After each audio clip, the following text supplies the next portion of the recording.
So, good morning, friends.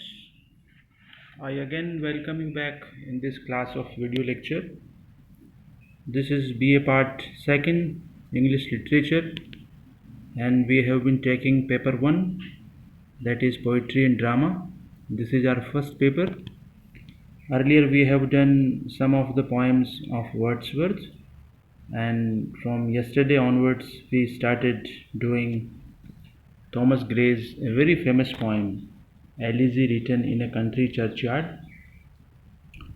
So, friends, as I stated yesterday, that before coming directly to the poem, it is very much appropriate for all of us to get acquainted with the age of Grey, which is known as the age of transition, because every poet, every writer has been the product of his age, directly or indirectly.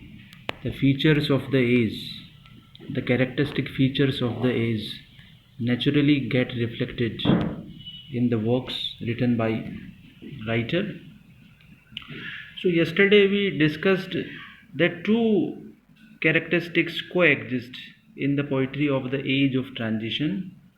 One is the persistence of some of the conventions and traditions of classical poetry, the artificial poetic diction, etc., and the stirrings of a new spirit, a new mode of thought of subject matter and form of expression. These are the two characteristic features which are found in this age of transition to which Thomas Gray belonged to. Now, still, I would like to say that if we go more in detail regarding the poets of this age of transition, it would be of great use for all of us. We shall all get benefited, because if we have some idea regarding the contemporary poets, then we naturally come to understand that poet whom we have to study for our syllabus. So, friends, during the early half of the 18th century began the age of private meditation, not on contemporary man and events, but on universal themes of life and death. This is life and death has been one of the universal themes, and all such spiritual issues naturally lead man and mankind towards meditation.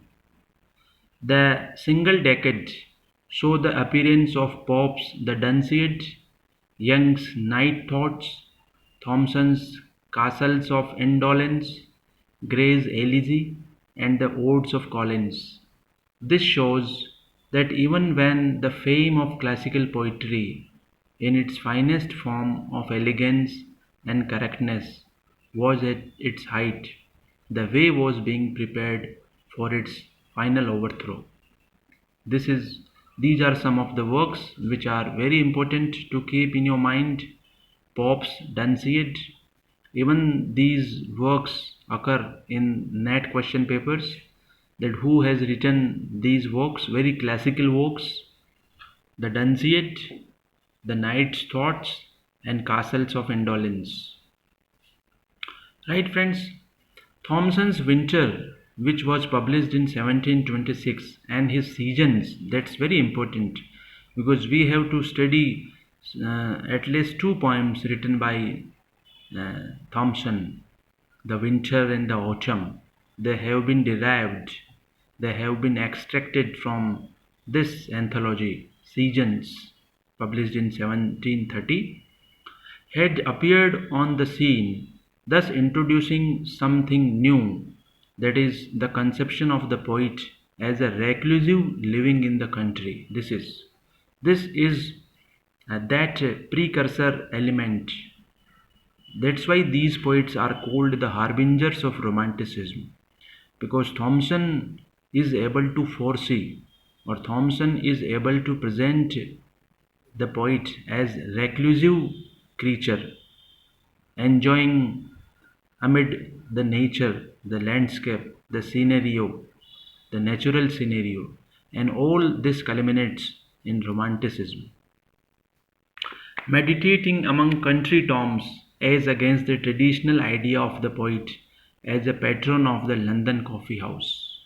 Earlier 17th century saw these tendencies in literature, that the poets, writers enjoying writing, reflecting the London coffee houses and the affairs occurring in such places.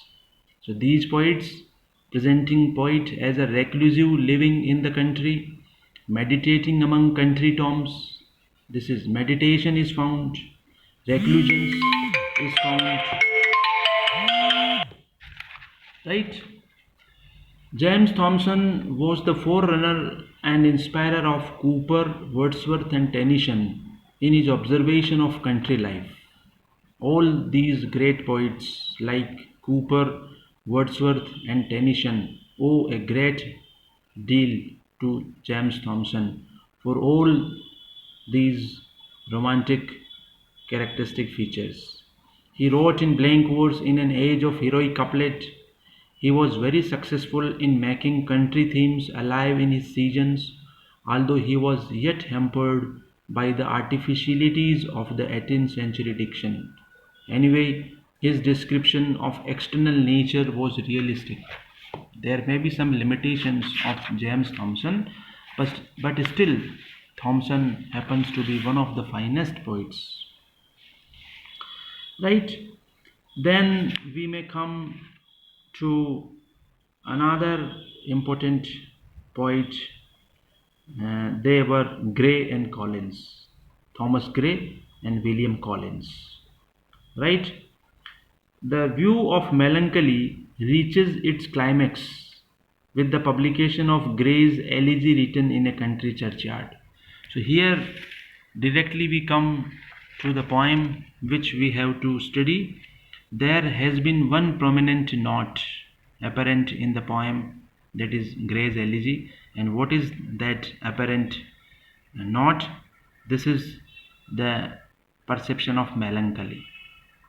Melancholy pleases poet. That is very rare, but it happens in literature that whatever is rare becomes common, becomes, a matter of liking.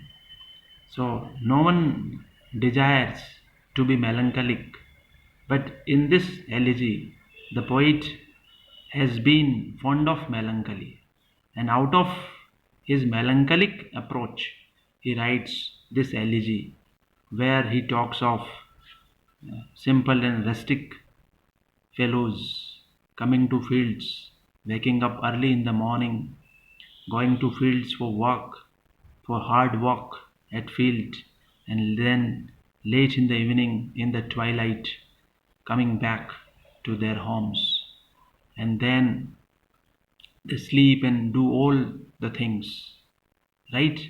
But the important part of their life is that they lead a rustic life, that they lead a life which is not that much full of pomp and show. It is all and all simple. So simplicity has been presented, melancholy has been presented.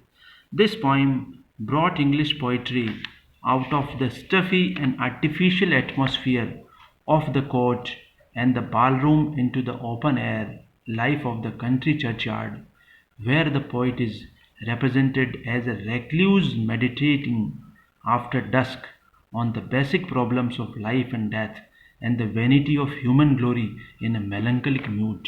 This is very important, friends.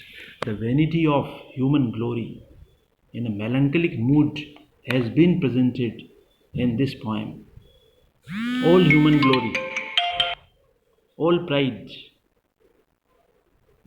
of beauty, all pride of arrogance, all pride of power, all pride of being born in a noble family, all pride of being born in an aristocratic family, the all strokes of elitism, right? These are the platforms, these are the portfolios which give man that superficial appearance, that power, that position. But in the opinion of Gray, this is all, you know, vanity of human mind. This is all vanity of human heart, right? So the poem well underscores the basic problems of life and death. What is the very basic problem of life and death? Is living a problem? Is life a problem?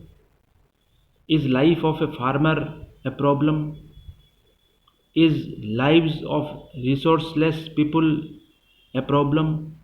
And how do they struggle against the system? The chill penury, there has been a reference in the poem that poverty cracks the dreams of all these people living in countryside. This is the problem of life. The chill penury. Let not ambition mock their useful toil, their homely joys and destiny obscure. Let not hear with a disdainful smile the simple and short annals of the poor. So, with this conviction, with this faith, the poet keeps on moving forward in the poem and says that the problem is life itself, right? And when life comes to an end, when such a life magnificence which is magnificent for someone, which is magnificent for someone, but which is helpless for many. And when that life comes to an end, then tombs are erected. Then the letters of eulogy are written. The magnificent tombs are erected in the memory of the dead. But the poet says that can storied urn or animated bust back to its mansion call the fleeting breath? Can honor's voice provoke the silent ears of death, or flattery soothe the dull cold ear of death? But death is eternal. Death is reality. So why do we do all such things in our lives just for power, just for glory, just for beauty, just for portfolios? But finally, it is all vanity of human glory because the ultimately man dies. There has been a very famous poem, friends, written by Dr. Johnson, The Vanity of Human Wishes. And we should all read that poem, The Vanity of Human Wishes. Thank you, friends. Thank you. We'll stop here.